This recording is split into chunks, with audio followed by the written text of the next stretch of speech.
So hello everyone and welcome back to our new video. You want to avoid late shipping or late shipment penalties.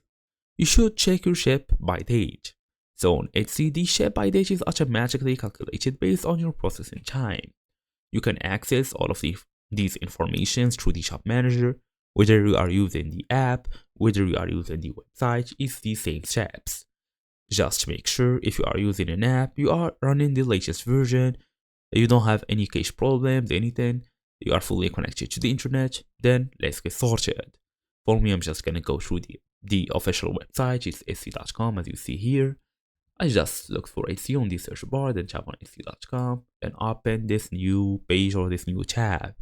What I want now is to log in using my email address and password to access my shop, so I can go through the shop manager. So as you see here, this is the icon of the shop manager. You want to tap on it so you can access your orders and shipping. Then open an active order. You will see the ship by date at the top. To adjust it, click update ship date. Then select a new date if eligible. Confirm the change. As a bonus step, ship before the ship by date to protect your shop rating. Late shipments can affect your star seller status. Then always message buyers if delays happen. So for example, you told the buyer that you will be sending them their purchase next week. Something happened and you couldn't.